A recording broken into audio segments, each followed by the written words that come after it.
Well, hello, I'm Janet Morana, the Executive Director of Priests for Life, also the Executive Director of End Abortion US. And of course, joining me today for our program is Frank Pavone, pro-life leader. Welcome to the program. Good to be here. Well, of course, we have a new Congress, came in January, and so many of our people worked very hard to elect pro-life candidates. And of course, we didn't get back the Senate, but we did increase the House. We got back the House. And people must be wondering, okay, I understand the bills won't get over to the Senate because Chuck Schumer will keep them in the closet. He won't let a pro-life bill to the floor. But what exactly is the House doing, our pro-life candidates? So Yeah, right. Well, they hit the ground running. Of course, we were there to welcome them at the reception that our friend Marjorie Dannenfelser put together. And no, they hit the ground running with some pro-life measures that right.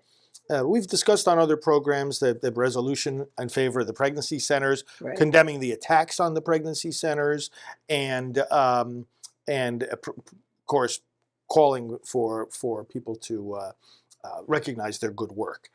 The other thing they did was to pass that measure that for years the Democrats didn't even want to vote on. That's right. Which is to protect babies who survive abortions. Now we're not even talking about the unborn, we're talking about the born. Right. But they were born because of a failed abortion, and folks on the other side figure, well, because they were marked for abortion, they should just be killed even outside the womb.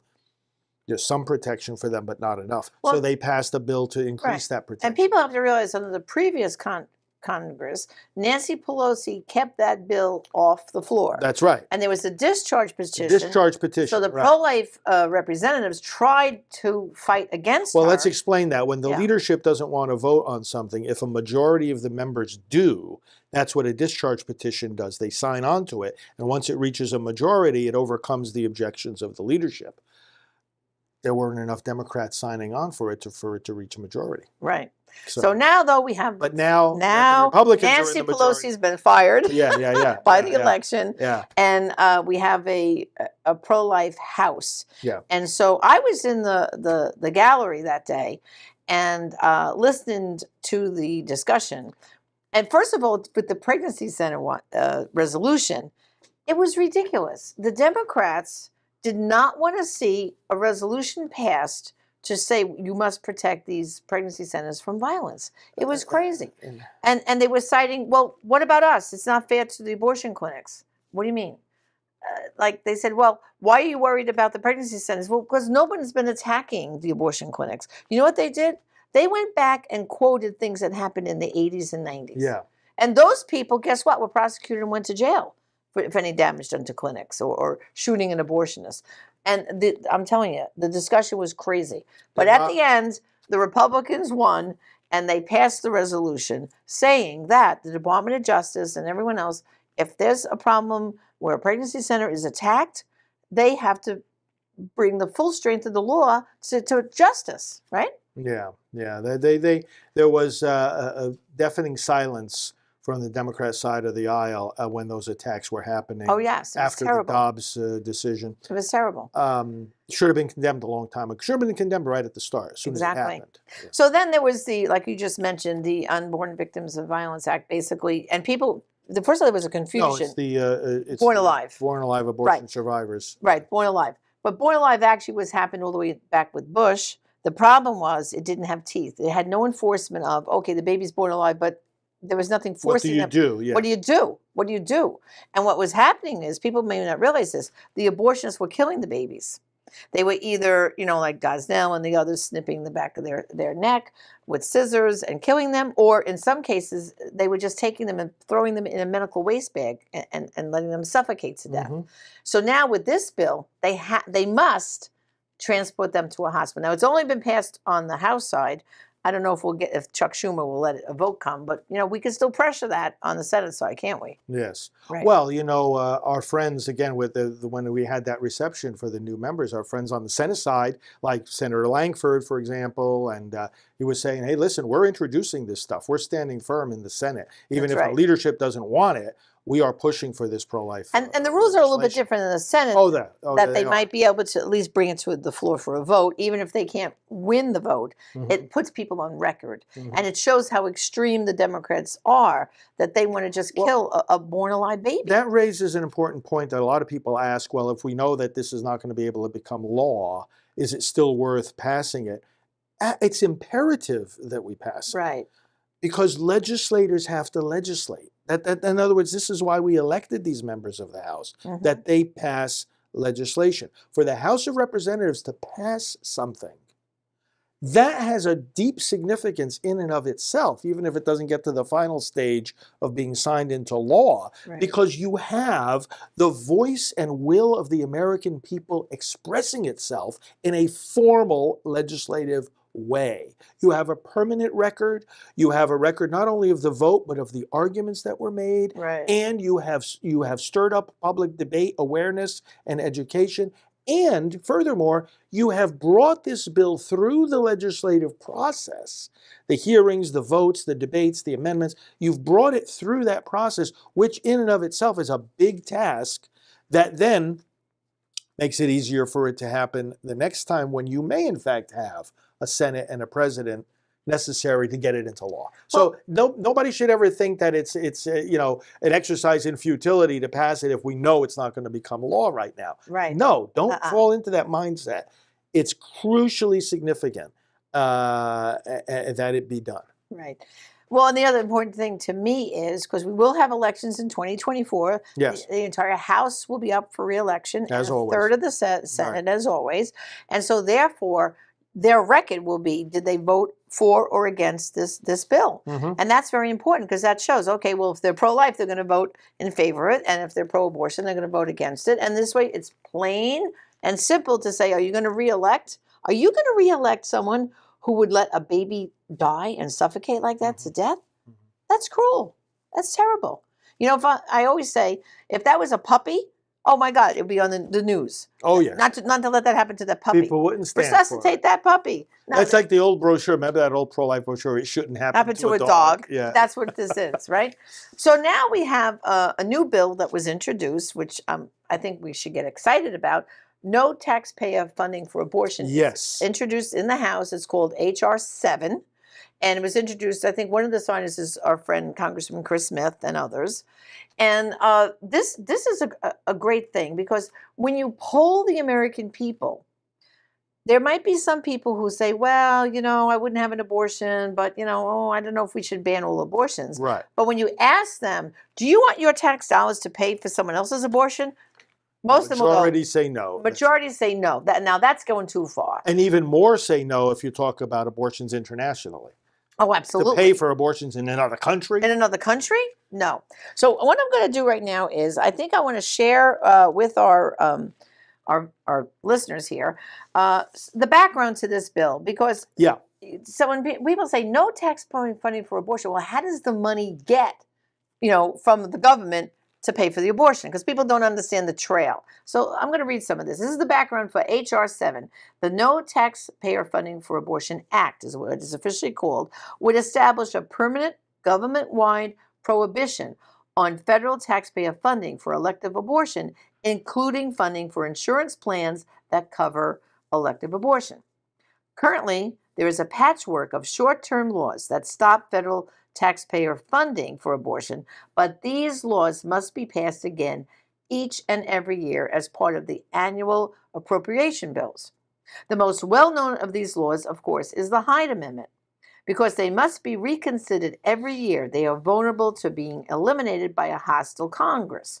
These policies cover many federal funding streams, but are incomplete. For example, Obamacare is not covered, and as a result, Obamacare funds hundreds of health insurance plans that pay for abortion on demand.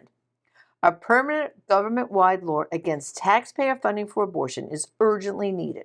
The House of Representatives must pass H.R. 7, but the GOP only has the narrowest of majorities. If everyone is present for the vote, only 4 Republicans can vote against the bill, or it will fail. The best way to ensure the votes are there to pass H.R. 7 is to urge every member of Congress to co-sponsor the bill Co-sponsoring means they are adding their names as an official supporter of the bill. Many will not co-sponsor the bill unless they hear from their own constituents. Now, co-sponsoring also says if you co-sponsor the bill, then you know when it comes for a vote, you're going to vote in favor of it, right? It's like a guarantee, right? Yeah. Well, this is an important point because we often urge people, and we have urged people on this bill to ask their representatives to vote for it. Right. But this is an additional ask. Right. Don't just vote for it. Please co-sponsor it. Right. That's And see, what I mentioned was we only have this 4-vote lead in the House. Yeah. That's not much. That's not much. We can't afford to lose any of those Republicans, or they may not pass. So you know what we're going to do? Let's take a quick break, and when we come back, we're going to tell you now how you can help get your representatives to co-sponsor this bill. So stay with us. We'll be right back. I want to be a fireman when I grow up. I want to be a teacher. I want to be president of the United States. I want to find a cure for cancer. The choice to have an abortion alters the course of the future. Please remember, where there's life, there's hope. A message from Priests for Life. Well, welcome back to our program. And, I thought I would mention, you might be wondering, is there a problem with our makeup? Because look, we have these little marks because we're recording this program on Ash Wednesday. So we both early this morning went to church and got our ashes. So I thought I'd just explain. No, we don't need a makeup touch-up here. It's Ash Wednesday. But this topic is so important that we wanted to come into the studio and present it to you. You read the summary of the bill. We work with the members of Congress, of course, and every year we hear about these appropriations battles. Right. They have to stand up and they have to say, we need to protect our money from abortion. And, it's a battle on each of there's many different funding streams. Yes. I didn't understand this at first. I'm sure many of our fellow citizens don't understand it. It's because it's complicated. There's many different funding streams that our tax money goes through to fund different agencies of the government. And so you have, like it said in the Hyde Amendment is one. Yeah, only covering certain funds. Well, and the Hyde Amendment only protects here in America. Then I think it's the Helms Amendment is for overseas to stop funding. So it says patchwork. There's a patchwork of short-term laws. They want just for that year. We're not going to cover abortion in this funding stream. Next year, we're going to have to battle it out again. So this bill, it makes it permanent instead of short-term. Right. That no money will be used for abortion. And it applies to the whole government rather than just specific agencies or specific funding streams. It applies to the whole government. That's the beauty of this this particular bill. Right. Well, okay, so now we're going to tell people what you need to do. You ready for this? What do you do? Okay, because there are a certain number of members who have signed on, okay, and I have a list here of all these members, but there's a whole bunch of them that just haven't bothered to sign on. Even though they voted for it in the past. In the past. Yeah, some of these members on the last Congress, they voted for this bill, but they still haven't co-signed it. Yeah. Why not? You voted for last time. Why wouldn't you co-sign it? So I think if we have pressure from the constituents, so this is where it's very important. First of all, you need to know who your congressman is. Well, yeah. Hopefully. Well, if you don't, that's a standalone task to get done right away. Who's your member? Who's your member? Right, yeah. Who's your member? Like we know here in Florida where we are, it's Pelosi. Bill Posey. Not Pelosi. Posey is our representative. And so you see who hasn't signed. And if your member hasn't, first of all, if your member did co-sign the bill, you want to thank them. You contact them anyway and thank them for co-signing. But now we need to pressure those who haven't. So here's the steps. You can use a web search engine to search their name and find their government website. Okay, this website should end in .gov, all these government websites. It can easily be confused with their campaign website, which does not end in .gov. So you're looking for the website with .gov for this advocacy to be successful. Yeah, because we're talking about their role of governing. Not campaigning. Yeah. It's best to contact the official government office where the constituent contact is recorded. So now, when you get your congressman's place, the .gov website, and you find out how to get a hold of them, it's more effective. Well, there'll be a phone number there. Okay, you can call the House switchboard, the Capitol switchboard, but it's more effective if you make the call in your state to their district office in the state, right? We know that's more effective, right? And then, okay, so I'm going to read the next one.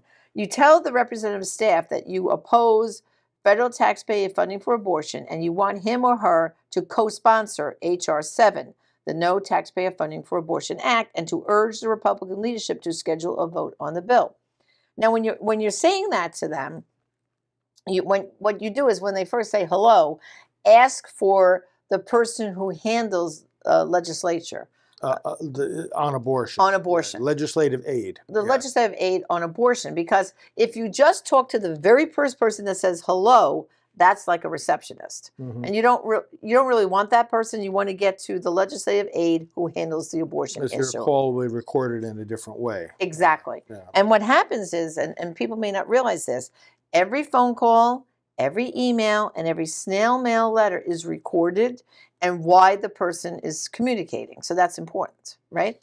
Yeah, this is important too, because some of these members, even though they're pro-life, they're kind of complaining that, oh, how come we're talking about abortion right away? You know, we're talking about abortion because it's the most important issue. That's right. It's the most important issue in and of itself, not because most people are talking about it, but because you're talking about the first purpose of government, which is the protection of life. We've got to strengthen them. We've got to let them know that the people are behind them when they deal with this issue of abortion, that we want them to deal with it. This is part of the purpose of this call, That's right. Above and beyond support for this specific bill. Well, what people have to realize is people are lobbying your congressman on a whole host of issues every single day. Including pro-abortion. Including pro-abortion. You know, if you don't think Planned Parenthood isn't up there lobbying, that's right. You're like not in reality. There are, but there's all kinds of other issues. Who's worrying about roads? Who's worrying about Veterans Affairs? Who's worrying about the farmers? There's just so many issues. If they don't hear about abortion at all, they say, well, I'm pro-life, but my people aren't telling me about anything they want. Let's get more of a groundswell. We have to have more of a, like, where they hear from us, That's okay? Right. Okay, so now here's the next part. To relay this message, go to the contact page of the .gov site, like we said, where there you should find the phone numbers for all the representatives' offices and a contact form to provide electronic messages as well. So you're going to urge them to co-sponsor H.R. 7 in one of the following ways. A, call the Washington office and ask for the legislative assistant who handles pro-life or women's issues.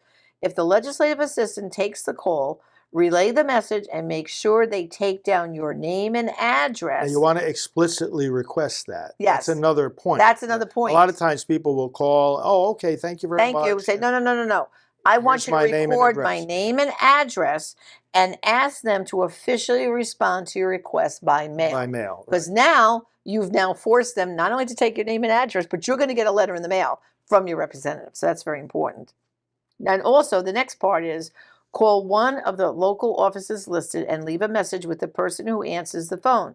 Be sure that they take, again, down your name and address. Ask them to officially respond to your request by mail again. So not only are you going to call the D.C. office, you're going to call the local district office, both.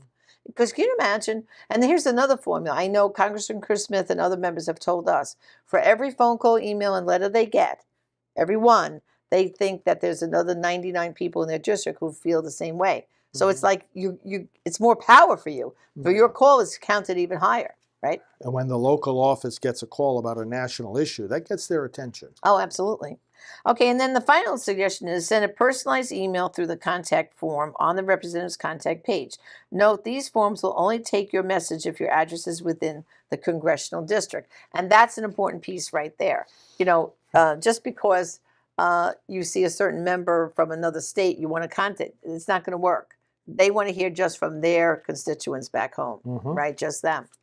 So this is really important. When you say, I mean, we really have to get people more involved. You know, it's too many people, I think, they show up on election day finally, they do vote for the pro-life people, and then they think their job's done till the next election, right? I mean...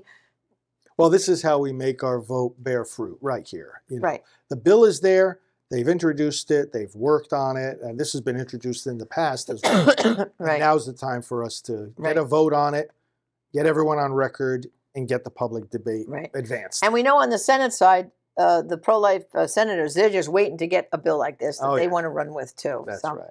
well, thank you. Great All right, discussion. very And good. of course, for more information on politics, go to our page at prolifevote.com. We can get you on our election team because we're starting now for 2024. So thanks. This is Janet Morana.